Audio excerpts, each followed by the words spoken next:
ሰላም የሮሚዮ ዩቲዩብ ቻናል ቤተሰቦች እንዴት ናችሁ? ዛሬ አማዞን ላይ መሸጥ በጀመርኩት ድርቆሽ ፍርፍር አሰራር ላሳያችሁ ነው የመጣሁት። ምስሉ ላይ እንደምታዩት ሲስ ሮም ብላችሁ ስትፈልጉ ይህንን ድርቆሽ ታገኛላችሁ። መጀመሪያ ለመሞከር ጫፉ ላይ ፒንክ ባለው አስተሻሸግ ነበር የጀመርኩት። ወዲያው ተሽጦ አለቀ። አሁን ግን እናንተ ስታዙ በዚህኛው ሙሉ በሙሉ ነጭ በሆኑ አስተሻሸግ ነው የሚመጣላችሁ።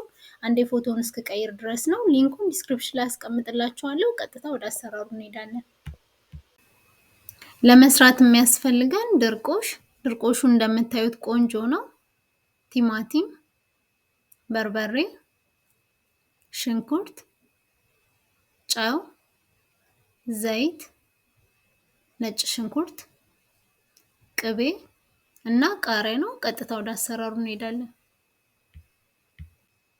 እሺ በመጀመሪያ ድስታችን ላይ ዘይት አድርገን ትንሽ ሞቅ እናደርግና ሽንኩርቱን ጨምረን እናበስላለን። ልክ ሽንኩርቱ እንደዚህ ሲበስልልኝ በርበሬ አደርግና በርበሬውን አበስላለሁ።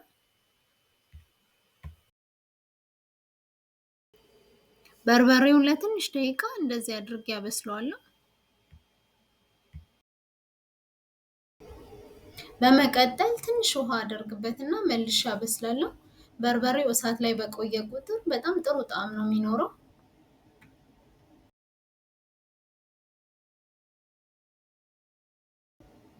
አሁን እንደምታዩት በጣም ጥሩ ሆኖ በስሏል። በመቀጠል ቲማቲም አደርግና አንድ ላይ አበስላለሁ። ቲማቲሙንም ለትንሽ ደቂቃ እሳት ላይ አቆየዋለሁ። በመቀጠል ትንሽዬ ውሃ አድርጌ ከለስ አደርጋለሁ፣ ምክንያቱም ድርቆሽ ውሃ ይፈልጋል።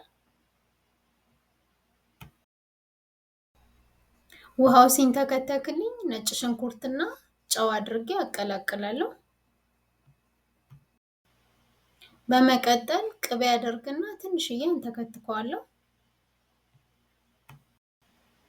ከዛ ድርቆሹን ስብርብር እያደረኩኝ ትንሽ እየጨመርኩ ቀስ እያልኩ አቀላቅላለሁ። ቅድም መግቢያ ላይ እንደነገርኳችሁ መጀመሪያ መሸጥ ስጀምር ከስተመሮቼ ሀበሾች ናቸው ብዬ ነበር ያሰብኩት፣ ግን በአብዛኛው የሚገዙት ሀበሻ አይደሉም። የተወሰነም ሀበሾች የገዙ አሉ እና ይህንን ቪዲዮ ብሰራ ድርቆሽ የሚፈልግ ሀበሻ በቀላሉ ያገኘዋል ብዬ ስላሰብኩኝ ነው። በመጨረሻ ቃሪያ አድርጌ አወጣለሁ። እንደምታዩት አይኑ በጣም ነው የሚያምረው። ጣዕሙን ደግሞ ልነግራችሁ አልችልም፣ በጣም ቆንጆ ነው። እናንተም ድርቆሹን ገዝታችሁ በዚህ መንገድ ሰርታችሁ ሞክሩት። ከፈለጋችሁ ደግሞ ስጋ አድርጋችሁ መስራት ትችላላችሁ። ከወደዳችሁት ኮሜንት ላይ መጻፋችሁን እንዳትረሱ።